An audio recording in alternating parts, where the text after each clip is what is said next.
Si votre enfant est intelligent, mais qu'il commence à dire qu'il est nul, si chaque devoir devient un moment de tension, voire de crise, et que malgré tous ses efforts, il a l'impression de ne pas y arriver, alors ce que vous vivez n'est pas un problème de travail, c'est un blocage.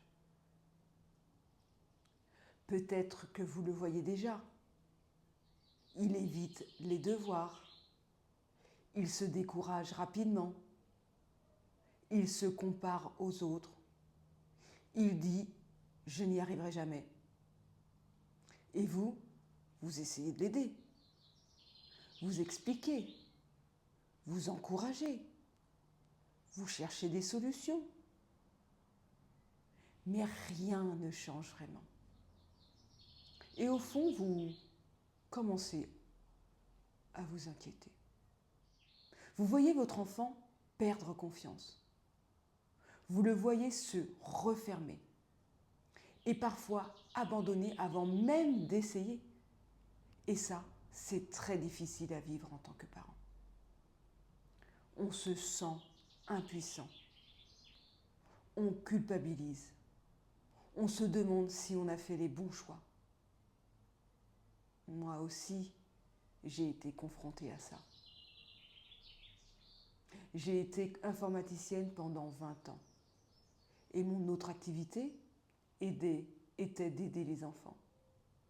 Et puis un jour, en aidant les enfants de mon entourage, j'ai vu quelque chose qui m'a profondément marquée. Des enfants intelligents, qui faisaient des efforts, mais qui restaient bloqués. Pas parce qu'ils ne travaillaient pas, mais parce qu'ils ne comprenaient pas comment apprendre. Et c'est là que j'ai compris quelque chose d'essentiel. Le problème n'est pas toujours le niveau scolaire. Le problème, c'est le blocage dans l'apprentissage. Un enfant peut savoir, mais ne plus réussir à mobiliser ce qu'il sait. Et à force d'échecs, il finit par croire qu'il est nul. Et ce que j'ai compris surtout, c'est qu'on ne doit pas aider un enfant à travailler plus, mais à débloquer sa manière d'apprendre. C'est ce que j'appelle le déblocage des apprentissages. Aujourd'hui, je ne fais pas du soutien scolaire classique. Je n'aide pas les enfants à faire leurs devoirs. J'aide les enfants qui décrochent à débloquer ce qui les empêche d'apprendre, pour qu'ils puissent enfin comprendre et reprendre confiance en eux. Mon accompagnement repose sur 3 étapes clés. D'abord, comprendre précisément comment votre enfant fonctionne. Non, pas comme les autres, mais comme lui. Il passera alors un test des 7 profils d'apprentissage. Ensuite, débloquer ce qui le freine. Sa confiance, sa compréhension, rapport à l'échec.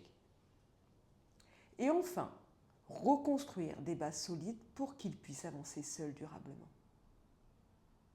J'utilise aussi des outils complémentaires pour travailler sur l'attention et la concentration. Mais le plus important reste toujours le même. Comprendre l'enfant et adapter l'accompagnement à lui. D'ailleurs, j'ai un exemple. L'année dernière, j'ai accompagné une élève de 6e qui était complètement bloquée en maths. Elle se disait qu'elle n'y arriverait jamais. On a d'abord travaillé sur ses blocages, puis sur sa manière de comprendre, et petit à petit, elle a retrouvé confiance, elle a recommencé à essayer et elle a progressé. Elle est passée de 10 à 16,5 de moyenne en maths en 5e. Et dans ce processus, les parents ont un rôle essentiel. Parce qu'un enfant ne se construit pas seul. Je vous guiderai aussi pour que vous sachiez comment l'aider sans pression et créer un environnement qui le fait progresser.